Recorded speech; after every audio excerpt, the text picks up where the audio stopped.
Now might I do it, Pat. Now he is praying. And now I'll do it!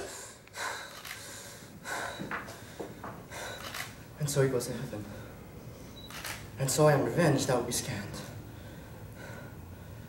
A villain killed my father, and for that, I, his sole son, do this same villain send to heaven? This is higher in salary, not revenge!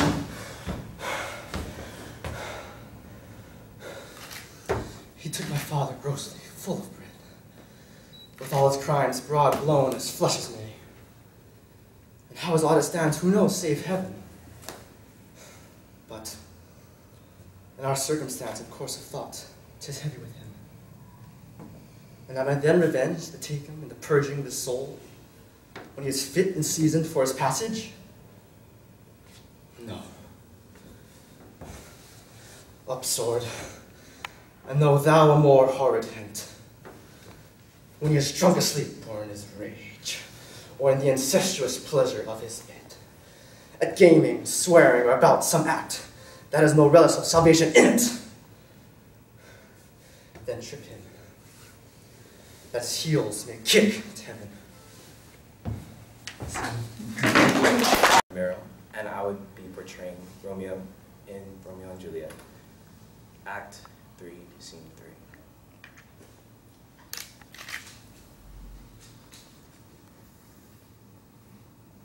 This torture and not mercy. Heaven is here where Juliet lives, and every cat and dog and little mouse, every unworthy thing live here in heaven that may look on her, but a Romeo may not. More validity, more honorable state, more courtship lives in carry on flies than Romeo. It may seize on the white wonder near Juliet's hand and steal immortal blessings from her lips. Who even in pure and vestal modesty still blushes thinking their own kiss is sin. But Romeo may not. He's banished.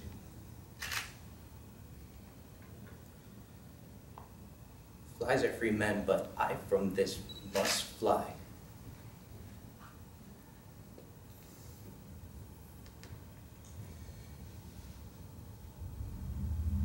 But Romeo may not. He's banished.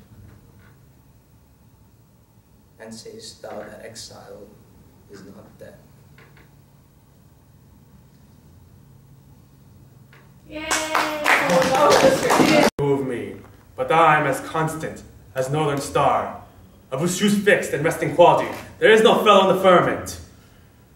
The skies are painted with unnumbered sparks, they all are fire and they all doth shine, but there is but one that holds its place. So in the world, 'tis all furbished with men, these men are flesh and blood and apprehensive, but there's but one that's unassailable that holds his rank, unshaked of motion, and I am he. Allow me a little show, even in this, that I was constant. Cimber should be banished, and constant remain to keep him so. Thank you. My name is Koohukea Sanborn. I am doing a monologue from Macbeth. Chapter 5, Scene 5, lines 17 to 28. Enjoy. Here I go.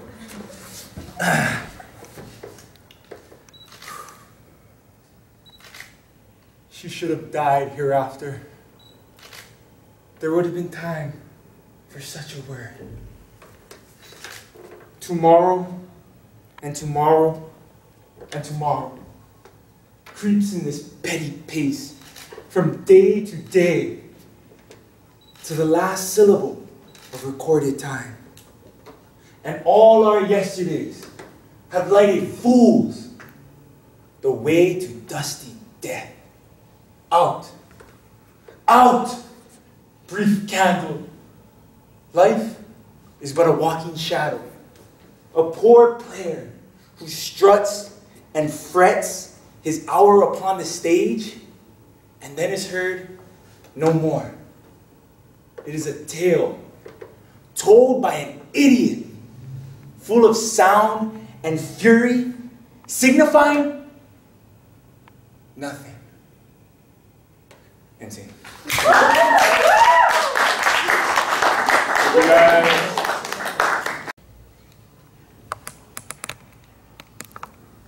I left no ring with her. What means this lady? Fortune forbid my outside have not charmed her. She made good view of me. Indeed so much that, as we thought, her eyes had lost her tongue, for she did speak and starts distractedly. She loves me sure. The cunning of her passion invites me in this cherished messenger. Disguise, I see. Thou art a wickedness, wherein the pregnant enemy does much. How easy is it for the proper false in women's waxen hearts to set their forms? Alas, frailty is the cause, not we, for such as we are made of, such we be. How will this fadge? My master loves her dearly, and I, poor monster, fond as much on him, and she, mistaken, seems to dote on me. What will become of this?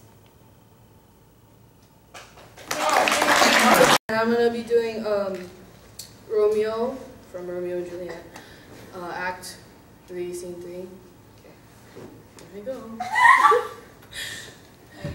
'Tis torture, not mercy. Heaven is here, where Juliet lives. And every cat and dog and little mouse, every unworthy thing live here in heaven and may look on her. But Romeo may not. More validity, more honorable state, more courtship lives and carry on flies in Romeo. They, my seas on the white wonder of dear Juliet's hand, and stealing mortal blessings from her lips, who even in pure and vestal modesty still blush just thinking her own kiss is sin. But Romeo may not, he is banished. Flies may do this, but I from this must fly. They are free men, but I am banished. And sayest thou yet that exile is not death? And see.